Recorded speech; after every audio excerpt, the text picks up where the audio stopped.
ಎಲ್ಲರಿಗೂ ನಮಸ್ಕಾರ. ನಾನು ಡಾಕ್ಟರ್ ವಿದ್ಯಾ ರಘುಪತಿ ಅಂತ. ಮಾನಸ ನರ್ಸಿಂಗ್ ಹೋಮಲ್ಲಿ ಸುಮಾರು 35 ವರ್ಷದಿಂದ ಕೆಲಸ ಮಾಡ್ತಾ ಇದ್ದೀನಿ. ವ್ಯಕ್ತಿಯ ನಾವು ಪೇಷಂಟ್ ಅಂತಾನೆ ಕರಿತೀವಿ, ಯಾಕಂತಂದ್ರೆ alcohol dependence becomes a disease when the person is unable to control the addiction. ಆ ವ್ಯಕ್ತಿಗೆ ಅದು ಬಿಡಕ್ಕೆ ಆಗೋದಿಲ್ಲ, ಗೊತ್ತಿದ್ರೂ ಕೂಡ ತೊಂದರೆ ಆಗುತ್ತೆ ಅಂತಂದ್ರೆ ನಾವು ಅದನ್ನು ಕಾಯಿಲೆ ಅಂತಾನೆ ಕರಿತೀವಿ. ಸೊ ಇದಕ್ಕೆ ಪೂರ್ಣವಾದ ಟ್ರೀಟ್ಮೆಂಟ್ ಇದೆ.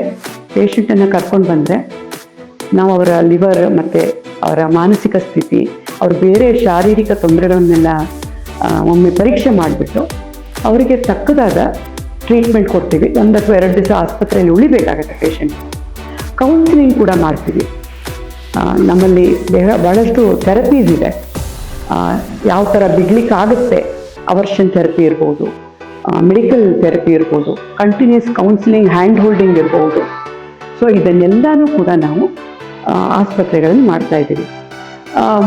ಒಂದು 50 to 60% of patients who are dependent will realise the problem and give up alcohol.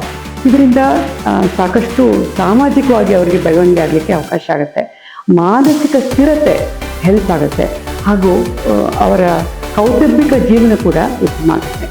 ಅದಕ್ಕೆ ಮದ್ಯವ್ಯಸನ ಒಂದು ತೊಂದರೆ ಆದರೂ ಕೂಡ ಅದಕ್ಕೆ ಪೂರ್ಣವಾದ ಟ್ರೀಟ್ಮೆಂಟ್ ಇದೆ. ಅದನ್ನು ಬಿಟ್ಟು ಪೇಷಂಟ್ ಚೆನ್ನಾಗಿರ್ಲಿಕ್ಕಾಗತ್ತೆ.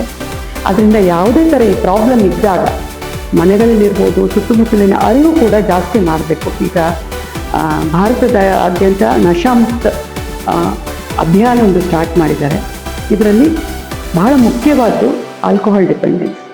ಸೊ ಯಾವುದೇ ಥರ ಈ ಪೇಷಂಟ್ ಇದ್ದರೆ ಆಸ್ಪತ್ರೆಗೆ ಕರ್ಕೊಂಬಂದು ಪರಿಪೂರ್ಣವಾಗಿ ಅವರನ್ನು ನಾರ್ಮಲ್ ವ್ಯಕ್ತಿಗಳನ್ನಾಗಿ ಮಾಡಿ ಒಂದು ಅವರ ಜೀವನವನ್ನು ಸುಧಾರಣೆ ಮಾಡ್ಕೊಳ್ಳೋಕ್ಕೆ ಅವಕಾಶ ಇದೆ. ಆ ಥರ ತೊಂದರೆ ಇದ್ದವರಿಗೆ ದಯವಿಟ್ಟು ಆಸ್ಪತ್ರೆಗೆ ಬಂದು ಟ್ರೀಟ್ಮೆಂಟ್ ಮಾಡಿ.